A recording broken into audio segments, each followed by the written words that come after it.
राधे राधे दोस्तों, हमारे miniature stories में आपका स्वागत है। दोस्तों, यह कहानी गांव की एक छोटे से घर में रहने वाले रमेश और उसकी पत्नी सुमन की है। उनका एक बेटा था जिनका नाम मोहन था। वे साथ बहुत ही खुशहाल जीवन बिता रहे थे। सुमन एक दयालु और समझदार महिला थी, लेकिन उसकी सेहत अक्सर खराब रहती थी। कुछ समय बाद सुमन की तबीयत इतनी बिगड़ गई कि वह इस दुनिया से चली गई। रमेश और मोहन के जीवन में सूनापन सा छा गया। समय बीतता गया और रमेश ने महसूस किया कि मोहन को माँ की ज़रूरत है। परिवार के बड़े बुजुर्गों ने रमेश को दूसरी शादी करने का सुझाव दिया।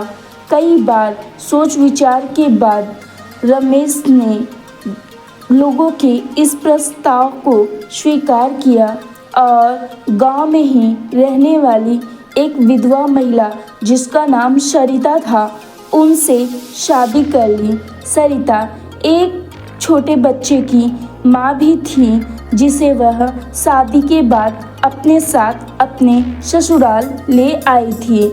शुरुआत में सब कुछ ठीक चल रहा था। सरिता ने घर को बड़े ही प्यार और मेहनत से संभाला। वह मोहन का भी पूरा ध्यान रखती थी, लेकिन मोहन अक्सर उसे सौतेली माँ समझकर दूर ही रहता था। सरिता की कोशिशों के बावजूद मोहन उसे अपनाने में हिचकता था। एक दिन गांव की एक मेले में सरिता ने अपने बेटे को नए कपड़े दिलाए, लेकिन मोहन के लिए कुछ नहीं खरीदा। यह देखकर मोहन को लगा कि सरिता उसे पसंद नहीं करती।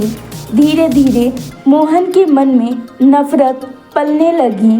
वह अपनी शिकायतें अपने पिता रमेश से करता रहता, लेकिन रमेश उसे हमेशा समझाने की कोशिश करता। सरिता के मन में भी मोहन के प्रति एक दूरी बनने लगी। वह सोचती, मैंने तो इसे अपने बेटे की तरह ही चाहा, फिर भी यह मुझे सौतेली माँ ही समझता है। धीरे धीरे घर में कलह बढ़ने लगी। एक दिन मोहन खेतों में खेलते खेलते नदी के पास चला गया। वहाँ उसका पैर फिसला और वह नदी में गिर गया। पानी का बहाव बहुत ही ज़्यादा तेज था और मोहन मदद के लिए चिल्ला रहा था। सरिता ने उसे देखा और बिना कुछ सोचे समझे नदी में कूद गई। उसने अपनी जान जोखिम में डालकर मोहन की जान बचा ली। जब दोनों सुरक्षित घर वापस पहुंचे तो मोहन सरिता को रोते हुए गले लगाकर बोला, माँ, मुझे माफ़ कर दो।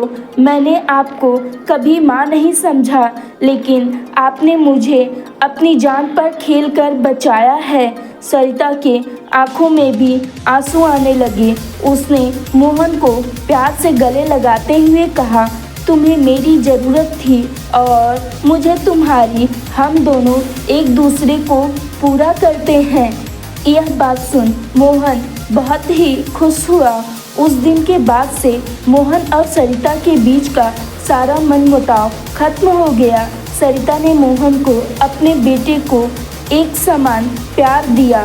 रमेश भी इस बदलाव को देखकर बड़ा ही खुश रहता था।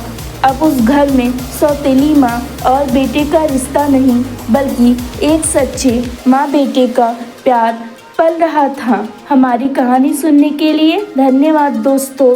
हमारे चैनल को लाइक एंड सब्सक्राइब करें।